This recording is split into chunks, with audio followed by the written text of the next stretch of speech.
Here's David Hemingway from the EBU. David.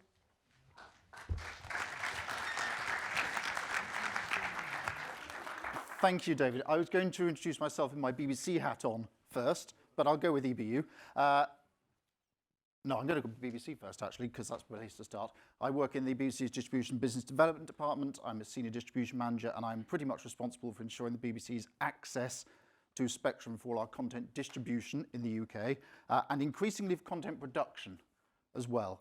Because of that, I am also Chairman of the EBU's Spectrum Management Programme. So I'm now kind of responsible for ensuring access to spectrum for broadcasters throughout Europe. And I try not to think about that too hard because it would probably keep me awake at night. I'm going to talk to you a few things today. Firstly, an introduction to spectrum. That's easy. We all know that.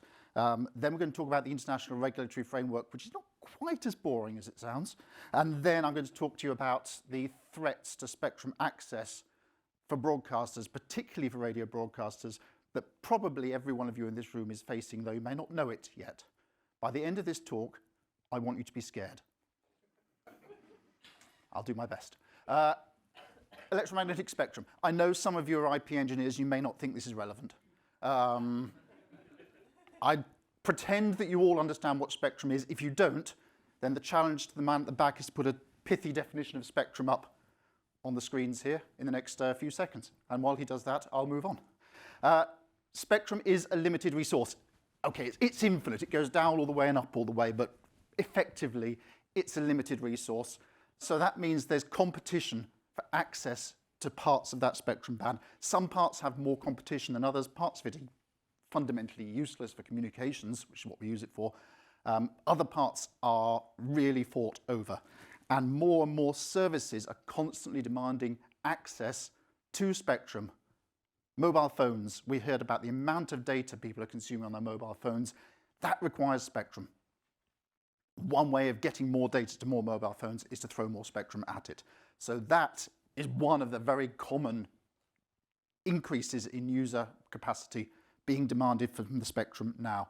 So governments and regulators need to decide how they allocate access to spectrum, because frankly, market mechanisms don't work for this. They can in some small ways, but particularly when as a government you're thinking, what do I need for public services? Do I really want my police force to be paying for spectrum against Vodafone? Do I want my broadcasters, especially public service broadcasters from the BBC point of view, do I really want broadcasters fighting against ambulance services for access to spectrum? Is there a better way of allocating spectrum? And yes, of course, there is, but it requires a deal of intervention from regulators. Ah, it's up there. Thank you. A deal of regulation from governments and from regulators, such as in the UK, Ofcom, to make sure that spectrum is allocated in the appropriate way for society's needs. And spectrum doesn't stop at borders. If you fire a radio transmitter, it travels across international borders. We all know that.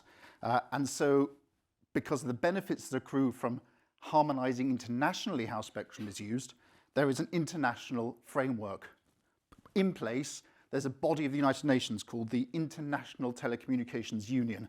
It's a United Nations agency. It's based in Geneva. I spend a lot of my time, way too much of my time, in Geneva at meetings of this group. And the purpose of that, one of the purposes of that group, is to make sure that spectrum use is harmonized as far as possible around the world to give benefits from harmonized use, economies of scale, things like that. Also, it's easy to manage interference across borders if you're using the same use on both sides of a border. So, spectrum allocations, technical harmonization of spectrum use is one of the things that the ITU deals with, and every 4 years or so they produce this book, the Radio Regulations. It's 4 volumes, each about 500 pages long. It's not a page turner. There are better ways to get to sleep in the evening. Actually, there probably aren't. This has the status of international treaty. It's agreed every 4 years at an intergovernmental conference, and representatives of national governments sign it and agree to be bound by it as an international treaty. So it's a lot of thought, a lot of work goes into this. Next year, There's a World Radio Communications Conference. It's going to be held every 4 years, and the purpose of that is to revise parts of the radio regulations. One of the items on the agenda next year is this one, agenda item 1.5, which is reviewing the use of the UHF spectrum band between 470 and 960 megahertz in region 1, which is us, basically, and Europe and Africa. Looking at how that spectrum is used and thinking to ourselves, is it allocated most appropriately to the services that need it most at the moment? That band, as I'm sure as good broadcast engineers you all know, is the band used by digital terrestrial television, Freeview, in the United Kingdom and in most other countries around region 1, Europe, Africa, and so on. And the subtext behind this is, has broadcast television had its day? Would we be better giving that spectrum to other uses, particularly to mobile broadband systems? Now, you're all sitting here thinking, why is he talking about television at a radio conference? This is nothing to do with us. We don't use this frequency band. Well, yeah, you probably do. What's the number I've got on there? 4%. Only 4% of radio listening at the moment happens on television platforms. And about half of that, I would imagine, is on the DTT platform. The other half's probably on satellite-ish. Maybe you can live without 2% of your listeners. I don't know how tight your business margins are. But I checked on my television the other day. I can get about 30 radio stations on my Freeview receiver. All the BBC channels, all the big commercial channels, local, national, they're all on there. That will affect, if DTT disappears, then you'll lose that access. Point 1. That's the first, not quite very scary bit. The scary bit's yet to come. Content production, radio microphones, these things. And the radio microphones that we use for a lot of our content production, even in radio, we use wireless microphones, talkback systems, and so on for content production. They all use this frequency band, interleave between the TV transmitters. Are you ready to do without these? Because if TV goes and mobile broadband moves in, I'm talking mobile broadband, I'm talking 5G principally. If 5G moves into that band, you're going to lose access to this as well. At the moment, there's no alternative frequency band identified for these in sufficient quantity that we could use them as freely as we do today, make content. They're used all over the place, not just in radio and television broadcasting, in theatres and churches, and there's a list there somewhere, concert venues, conferences such as this. Without access to that frequency band, we lose this, and I stand at the front shouting at you, which is not good for me and probably not very good for you. Be scared by that. Thirdly, most radio transmissions in the UK, certainly the big network transmissions, the high-power local transmissions, and so on, share infrastructure with DTT. There's a picture there of a random site I picked off the internet deliberately, so I don't know what it is and whether it's included in this argument or not. There is a lot of infrastructure sharing between broadcast radio and broadcast television, and lots of common infrastructure costs that are shared between the television and radio broadcasters at the moment. If digital television switches off, radio broadcasters end up carrying the can on that. I don't know. I can't know if you're a commercial radio broadcaster who your transmission operator is. I could guess. And I don't know what your contractual arrangements with said transmission operator are, but someone has to bear those costs. If the television transmission disappears off these sites, who pays for the common infrastructure costs? Answer the people to the left, radio broadcasters. That's the third thing you want to be scared about. Is there a fourth thing? Yes. Actually, this is the good news. There's lots of other frequency bands under threat as well. Satellite bands, KU band and C bands used for various satellite distribution networks, also under not quite so urgent threat, but keep an eye on them. They might not be there forever.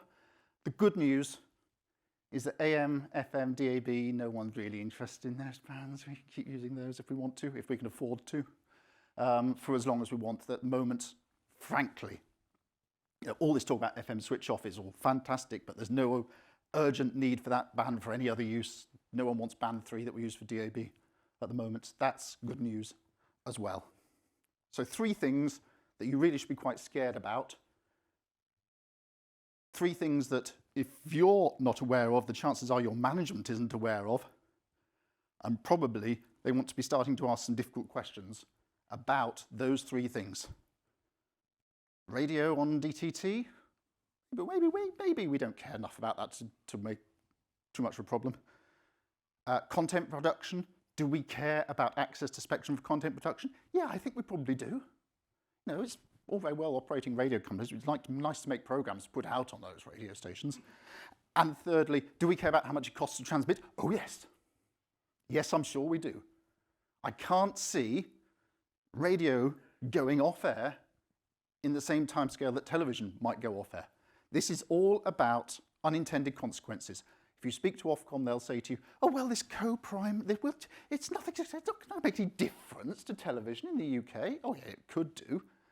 There's a huge threat, unintended consequences here, that if band is made what we call technically co-primary for digital terrestrial television and mobile broadband systems, then it may not be that long before mobile broadband companies are sniffing around trying to get access to that spectrum and chucking television out. At which point, all these things I've talked to you about come to pass. It's up to us to make sure that doesn't happen, because no one else is going to do it for us. This is why the EBU, well, not paying me, why the BBC is paying me to raise awareness about this and to frighten you people. Monday afternoon scaring session. Thank you very much.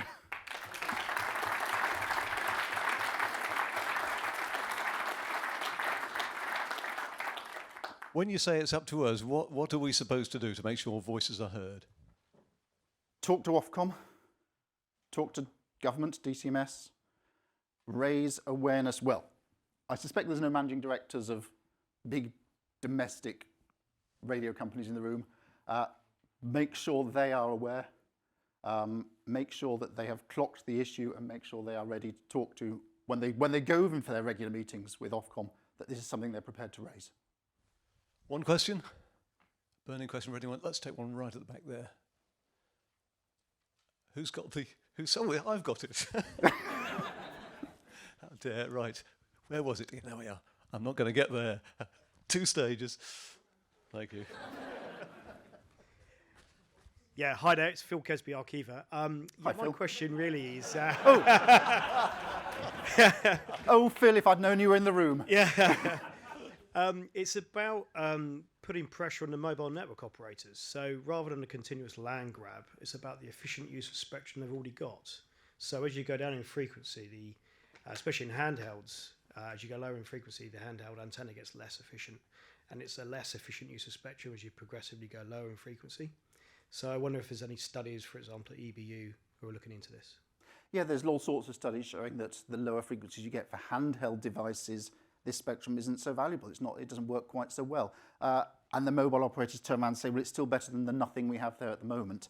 And besides, more and more cars are getting access to mobile broadband built into cars. Cars have SIM cards these days. And they don't have antenna size limitations on cars, for example. So this band could be really useful for accessing into cars. So this is true to an extent, but it's not the killer argument we sometimes think it is. And we'll leave it there. Thank you, David Hemingway. Thank you.